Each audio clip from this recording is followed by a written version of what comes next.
본명 이상혁, 1996년 5월 7일 서울특별시 강서구 가양동에서 출생한 그는 대한민국의 리그 오브 레전드 프로게이머이자 LCK팀 SKT T1 소속 미드라이너입니다. 흔히 대중들에게는 본명인 이상혁보다 페이커라는 이름으로 친숙하게 다가오고 있으며 롤을 좋아하는 유저들 사이에선 빠커, 센파이라고 불리고 2020 롤드컵까지를 기준으로 폰과 더불어 롤드컵과 MSI 모두 우승한 유일한 미드라이너입니다. 때는 2012년, 아직 롤이 시즌2밖에 되지 않던 시절 이미 롤은 미국에서 어느 정도의 흥행을 하던 상태였고 2011년 12월 4일 한국 서버가 출시가 됩니다. 출시 이후 바로 PC방 점유율 순위 차트 6위를 기록하였고 2012년 초에는 PC방 점유율 1등을 차지하며 한국에선 폭발적인 흥행을 성공하게 됩니다. 지금도 그렇지만 당시 한국은 최강의 게임 민족이라고 불리며 인기가 있든 없든 장르에 상관없이 게임이라면 모든 방면에서 두각을 보였고 한국에서의 리그 오브 레전드 흥행은 곧 많은 롤 프로게이머들을 양성하게 됩니다. 그렇게 롤은 2012년 초부터 시작하여 압도적인 PC방 점유율을 보여주며 점차 국민 게임이 되었고 그 모습은 마치 90년대 말부터 2000년대 초까지 스타크래프트의 모습을 뛰어넘었다고 해도 될 정도로 큰 흥행이었습니다. 그런 만큼 과거 스타크래프트보다 더 많은 이들이 게임을 접하게 되었고 유저 수의 증가는 곧 치열한 상위 랭커끼리의 경쟁으로 이어지게 됩니다. 하지만 시즌2가 끝나가는 세기말 뜬금없이 프로들과 랭커들을 제치고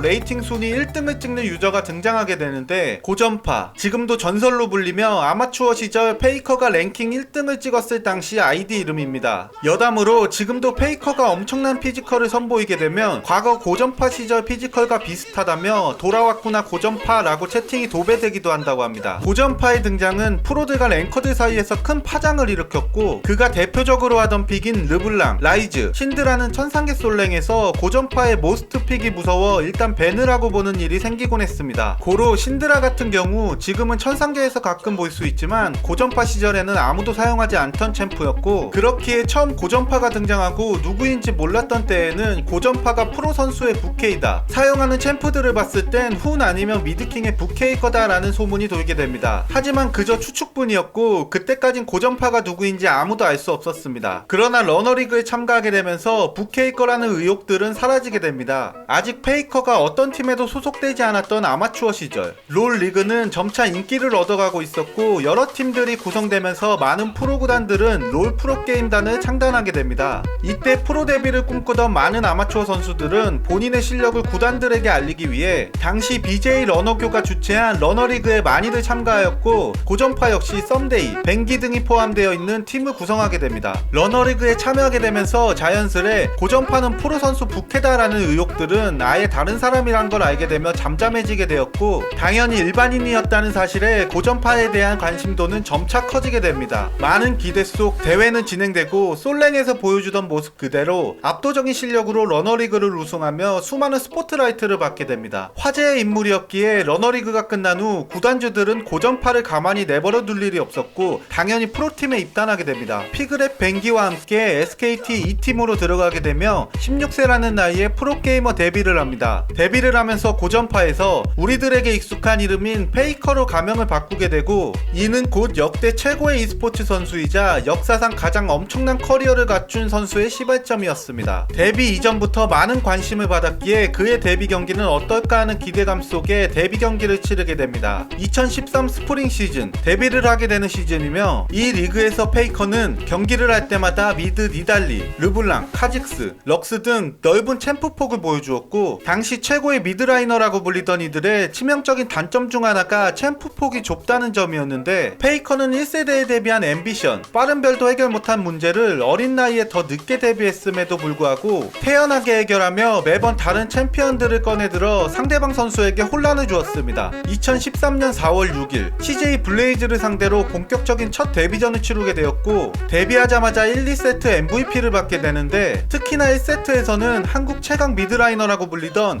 앰비션의 카직스를 솔로킬을 따내며 팬들에게 큰 인상을 심어주게 됩니다. 경기가 끝난 후 앰비션은 상대가 안된다라는 느낌을 받았다고 하며 다음 경기인 MVP 블루와의 경기에서는 같은 프로 선수가 맞나 싶을 정도로 모스트 픽인 르블랑을 꺼낸 페이커는 프로 경기를 양악하는 모습을 보여줬습니다. 그렇게 다른 프로 미드라이너들을 가지고 놀던 페이커는 롤 프로리그에서 날이 갈수록 승승장구하였고 2013년 서머 시즌 롤 역사상 최고의 명장면을 만들어냅니다.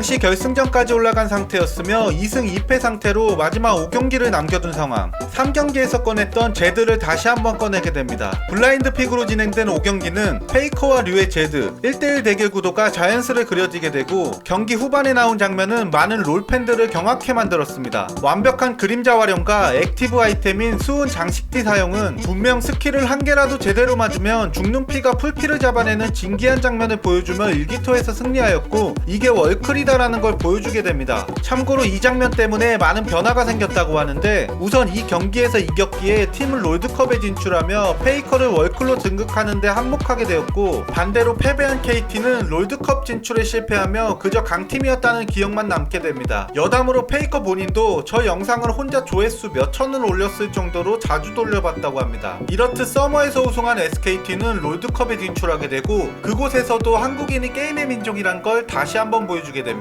한국에 들어온 지 1년도 채 안 된 게임인데 한참 전에 서비스를 시작한 다른 나라들을 상대로 매 경기 압도적인 실력 차이를 보여주었고, 무난하게 롤드컵까지 제패하게 됩니다. 이렇듯 13년도 페이커를 한 줄로 요약하면 최고의 미드란 이런 거다 라는 걸 알린 시즌이었습니다. 화려한 데뷔를 시작으로 여러 리그와 롤드컵을 제패한 SKT는 2014년 시즌4를 맞이하게 됩니다. 시즌이 시작하자마자 윈터리그에 참가하게 되고, 저번 시즌과 같은 흐름으로 상대팀들을 무난하게 이기던 SKT는 결국 결승전까지 단 한 번의 패배 없이 전승으로 올라가게 됩니다. 당시 결승에서 페이커의 존재감은 엄청났다고 하는데, 결승전을 시작한 지 3분 만에 미드 솔로킬을 낸 것을 시작으로 상대팀이었던 삼성 5조는 3경기 모두 페이커를 견제하여 미드 3밴을 하였음에도 불구하고 페이커를 제어할 수 없었습니다. 특히나 3경기에서는 1경기에서 나온 픽 그대로 리븐 대 그라가스 구도가 나오게 되자 라인을 바꾸어 미드였던 다데가 탑으로 가고, 인프와 마타듀오가 페이커와 만라인을 서는 전략을 취했습니다. 하지만 페이커는 어떻게든 본인을 막아보려는 전략들을 개무시하며 상대 탑 미드보다 많은 CS를 수급하고 3경기 MVP를 받았으며, 결국 SKT는 전승 우승으로 기분 좋게 새 시즌을 시작하게 됩니다. 2014 스프링 시즌, 여태껏 보여준 좋은 모습들 덕분인지 페이커를 향한 기대는 점차 커져가고 있었습니다. 하지만 당시 팀원 교체 등으로 인해 팀이 약해지고 시간이 지남에 따라 더 어리고 기량이 뛰어난 미드라이너들이 늘어나게 되며,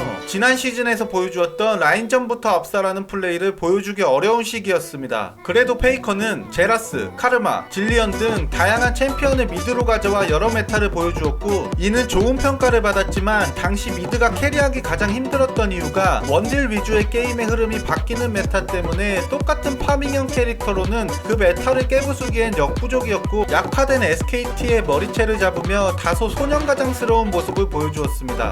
허나 아무리 슈퍼플레이를 보여주고 이른바 멱살 캐리하는 모습을 보여준다고 한들 폰, 루키, 다데 등 다양하고 강력한 경쟁자들이 치고 올라왔고, 특히나 폰 같은 경우 롤드컵 순위 결정전에서 페이커를 상대로 3경기 연속 4연속 솔로킬을 내며 더 이상 미드 최강자라는 이미지에서 내려오게 만들었고, 그의 기량이 더 이상은 최고 수준이 아니라는 평가가 나오며 저번 시즌과 비교하여 다소 실망스러운 모습을 많이 보여준 시즌을 보내게 됩니다.